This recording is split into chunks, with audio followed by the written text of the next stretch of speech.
Hey guys, it is the Raw Wrap Up. Mike Sorg at Sorgatron on Twitter. We are back. We're back on Google Hangout. No titles because Google has forsaken us and a 404s and it gets weird.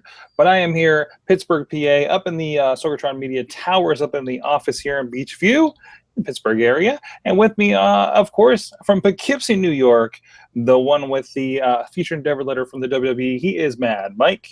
I am here. I have crawled my way out of toy stores during Christmas time, Sorg, and I am here to talk about some wrestling I just watched. That's right, and it was quite the Raw, quite the Raw. I thought, of course, everything is geared towards the setup of Survivor Series. Of course, if you're tired of Survivor Series, go check out some other wrestling. Our friends over at IndieWrestling.us, a lot of interviews, a lot of great stuff going on there, and we hope you check them out and support some friends of the show through that. Sign up for the newsletter and get updates for what's going on for sales, new additions, and of course, news about the Indie Mayhem show. I'm sorry, Indie Wrestling Mayhem show, actually, all this stuff going on.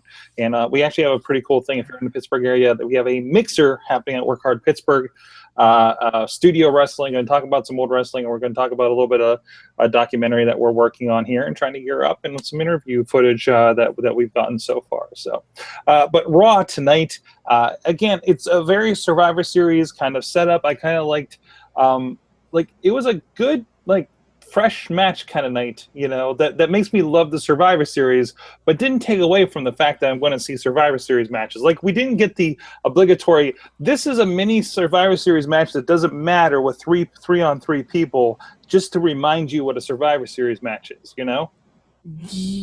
Yes and no. We didn't get any eliminations, any elimination matches, but we sure got a lot of tag matches. But we got a lot of, but there's a lot of the elimination isn't the big factor. The big factor is, can these people get along? So there are a lot of examples of, let's throw these sets of people that are in teams together and see what happens. That was pretty much the line of the night, was really unity. Yeah, I don't know. I just wish there were other ways to do it besides, let's team them up.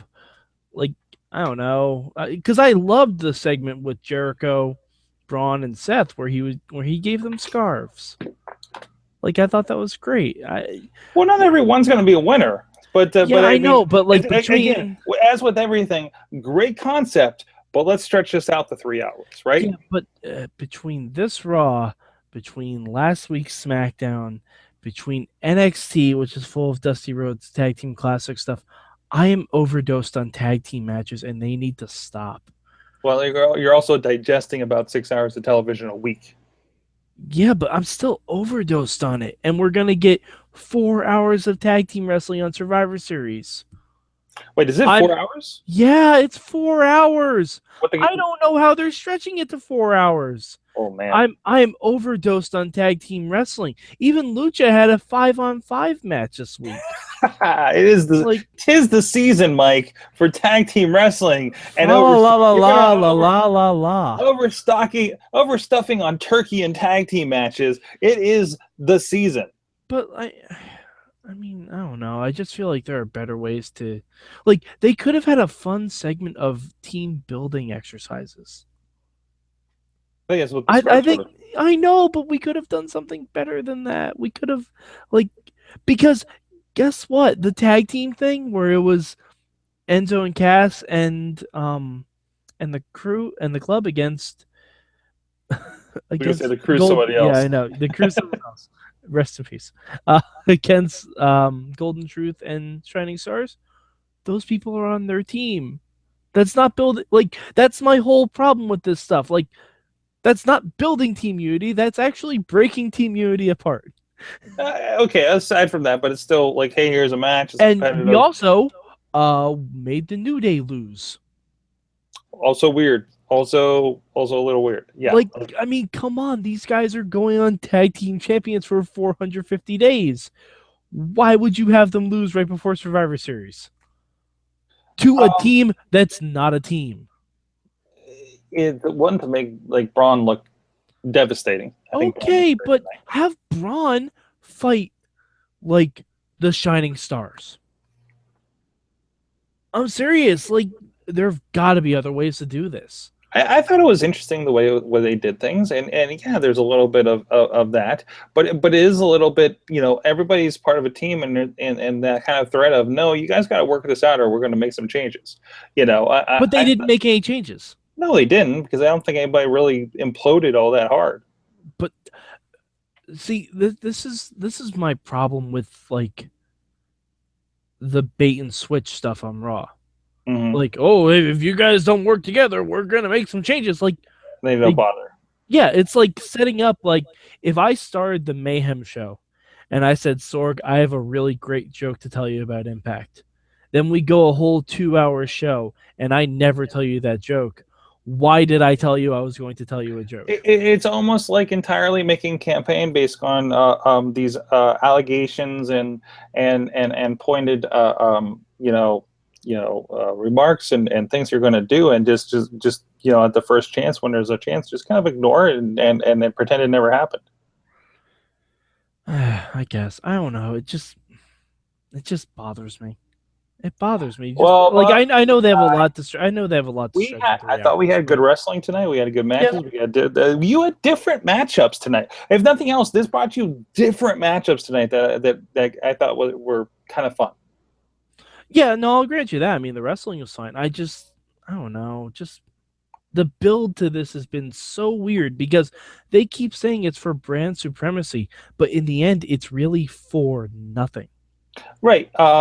The only things that really have weight are the Intercontinental title and the Cruiserweight title. Well, the Cruiserweight division.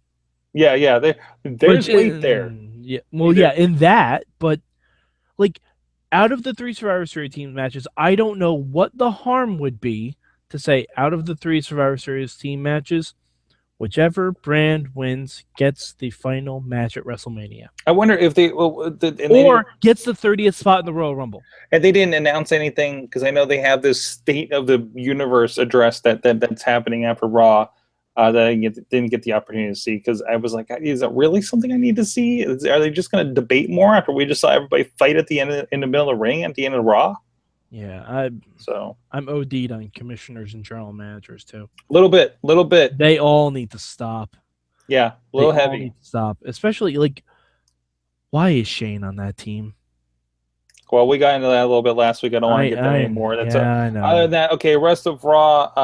So we had a good bit. The cruiserweight rallying in the back. Yeah, that was kind of fun. Everybody got to learn that Noam Dar is not American by letting him speak. Cara got a lot, which again breaks my kayfabe when it comes to the Scooby Doo movie. Well, I mean, to be fair, if the Scooby Doo movie was really your hard line for kayfabe, it should be Sin Cara and Scooby Doo versus The Miz and Maurice. Damn straight. I think that'd be all right. Scooby Doo already tricked The Miz into getting locked into a van once, so. Mm-hmm. Either that or like Sin Cara and Dolph Ziggler versus The Miz and Scooby Doo. I don't know. Scooby Doo could heel turn. So I'm waiting for that. Especially Scrappy did at one point. Anyways, that's another show entirely. I don't know. The scarf was great. I think they did a lot of the go home stuff for Survivor Series because tomorrow night on SmackDown it's going to be all about 900 episodes. That's true. That's true. So I think things were paced out for that. There will certainly be some stuff building in, but it will be a lot of, or even you can probably see something with Undertaker, Edge, kind of breaking, building towards still Survivor Series, right? What if the Undertaker says, Shane, I want to be on the SmackDown team? That would be a wonderful and timely thing for them to do. Mm-hmm.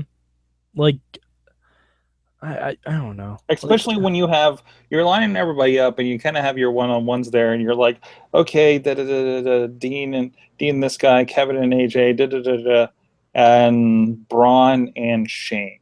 There's a problem. Well, no, Braun and Bray. That makes sense. I was actually that was one of my favorite parts about that. With Bray finally approaching Braun and be like, "What'd you do, man? I had to go find another guy. He talks about snakes a lot. It's weird." No, I like that, and I love the AJ and Kevin, the Shield callbacks. Like, there's a lot there. There's a lot there that they're setting up, and they say, hey, there's history here, and let's do this. Jericho asking who lost their small child was really great. Just looking at James Ellsworth, so great. I wrote. I kind of write the notes as we're talking about things to make sure I don't forget anything. And I just wrote Chris Jericho worries about small children. Mm-hmm. Yeah, of course he does. That's going in there because he's a good person. Sorg. He's a good person. He's a good person and a good friend. Shares scarves. Braun is not a fan of the scarves. Yeah. Also, all right. So what? I'm trying to figure what movie did he just paraphrase? It was like, no, I want yours. Because there's some. I'm sure they've done it many times, but still. Yes. What'd you think about the Lesnar Goldberg non-interaction? I think it was the most difficult to film. Yep. For one thing. What they're trying to do is a tricky line to walk. The cameraman behind Goldberg, I saw like panicking at one point. But no, but I thought, again, it was interesting because you did have to like shoot through the man wall. Mm-hmm. Yeah. Show title: Shoot through the man wall.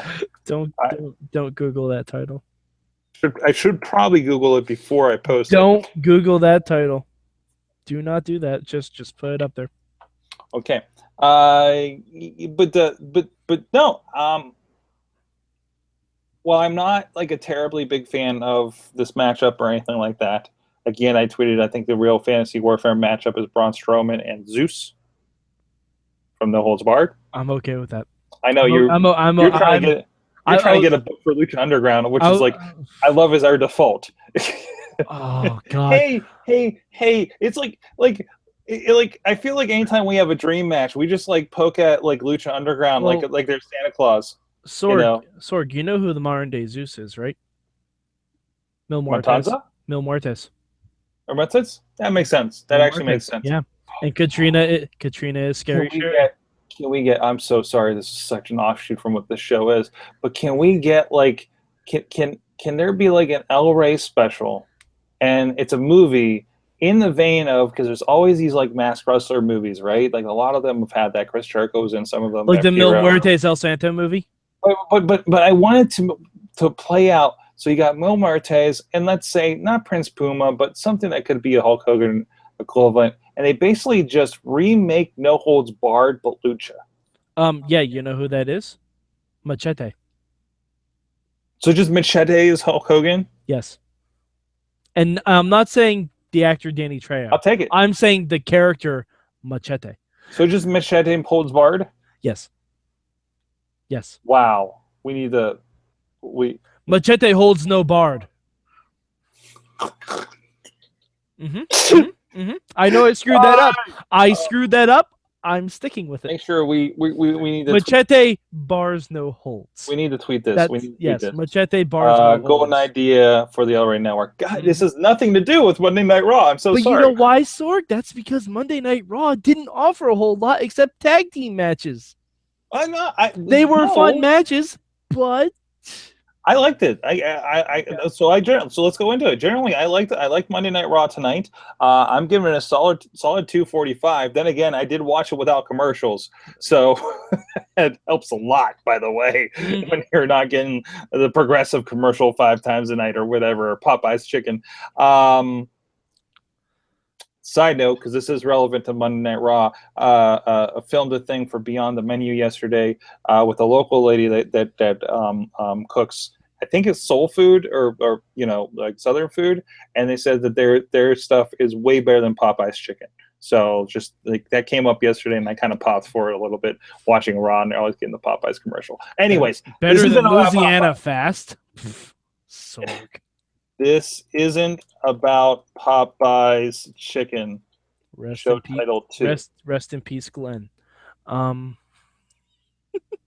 Popeye. Okay. Popeye. Get it? Yeah. Never mind. Walking Dead. Never mind. Oh, I'm not. Ah, my bad. Never mind. Nope, nope. I'm Nope. going back on the Chappelle thing too because of that. But no, a solid 245. I mean, and knocking off March just because of having to deal with the Golden Truth theme song. If I have to hear the theme song, I have to be entertained by some shenanigans, and there were no shenanigans. So that match was a little bit of a loss for me. Yep. Basically, like I didn't mind anything with Enzo and Cass and the club No, the backstage segment with him was fine, and I until think there that's was a all you really match. needed. Yeah. Yeah. Because No. because let's be really real about this. Enzo and Cass and the club are the feud that's going on. New Day doesn't even have a feud right now. No, no, no. Shining Stars and Golden Truth are going to be the first two teams eliminated. Are No, we I mean, booking Survivor Series now? no, I mean, Man. but I'm saying, look at the SmackDown roster. Yeah. Slater and Rhino are the champions and don't have a feud. Like the real feud right now is American Alpha versus Usos. Right. And I feel like they don't need to start a feud because they're going in Survivor Series. Maybe something. I mean, just because you don't see it through doesn't mean it's not there. But it makes the champions. Survivor Series is the perfect place to start up that next feud. But I think, but the fact that neither set of champions has a feud, I think is a good thing, and they should have capitalized on that by having New Day cut a promo on Slater and Rhino instead of having them lose to Strowman. Hopefully, they have something like that on SmackDown. They won't though, because SmackDown's going to be focused on 900 episodes. Yeah, but not the entire thing. There's still it's not like they're not going to talk about Survivor Series. It's not like they're going to have the opportunity to do that. So we'll see. They have to have their chance too. That's everyone what we got tonight. No, I know. I just have a bad feeling that SmackDown's going to be nothing but like retrospective and Edge and Taker. No, not entirely. I don't think as much as you expect it to be. I'm hoping the cool thing happens where I lost an hour on SmackDown like last week when they said the main event was on and it was 9:00 and I thought that I was panicking thinking I wasn't ready for the show and wondering how it went so quick. So don't get that feeling with Monday Night Raw. Mike, how much of Raw was watchable for you tonight? I wish we had a new metric. I'm gonna say an hour 45 minutes. Just because that's how long it took for you to watch it tonight. I'm gonna say you don't need to watch that Enzo and Cass tag match. Watch the you don't need to watch any of it. Nothing is like a match that's like gonna be memorable or anything. You watch because that's what you like to watch. But you're asking me what segments I thought were watchable. I know. Yeah, I thought the backstage promos were fun. I thought that opening promo was horrible. There's no need to watch that at all. I want to. Mick Foley is not good on the mic anymore. I want to do a rollback at some point. This is outside of this, but like two like different eras of Monday Night Raw, like the early era, the Attitude-ish era, and how kind of throwaway the show was. Like I think the good points are way farther and fewer between than we recall of any of those eras. Well, no, see, the thing is, like, and I know Attitude Era, there was no throwaway match. Every match had purpose. Right, because there's a little more competition there. Yeah, there was a lot. I mean, the Attitude Era, every match had purpose. If you didn't have a purpose, you weren't on the show. Like that's real. Like, post Attitude Era, yeah, that's when they started to get into throwaway matches because there was nothing for people to change the channel to. They knew people were going to watch anyway, and they become, as the theme was tonight, lazy and complacent. Like, you shouldn't say that half of your roster is lazy and complacent. That doesn't make me excited for a Survivor Series match. Yeah. Really, there's a weird thing happening with WWE right now with that kind of stuff. Like you shouldn't. And I can't believe I'm having to say this, but the way to build a feud is not to degrade your opponent, it's to build them up and then say you're better. Yeah. Like that's how it should be happening. Like Bray Wyatt, I thought did a great job. Like Bray said that he was going to destroy the monster that he created. He's still saying Braun is a monster. He's still saying Braun is dominant, but Bray's saying he's better. Like that's how you build something like that, and that's why I thought that was the best part. Well, we'll see. All right, guys, check it out. Let us know what you thought of Monday Night Raw. I'm at Sorgatron at Mad Mike 4883 on the Twitters, of course. We're gonna have Reverend Ron Hunt on. We interviewed a couple weeks ago on the Indie Mayhem show. He's gonna be joining us as a co-host for Wrestling Mayhem show. We'll have all the preview of Survivor Series and everything going on. Please check out everything at WrestlingMayhemShow.com. Subscribe to all the shows on iTunes, Stitcher, Spreaker, and everywhere else they may be. This one's not on Spreaker technically, but a few other places. So please check it out. Let us know your thoughts. We'll let you go. We'll see you guys next time. Mike, Yes, make sure you keep it raw, sir. keep it raw, Sorg.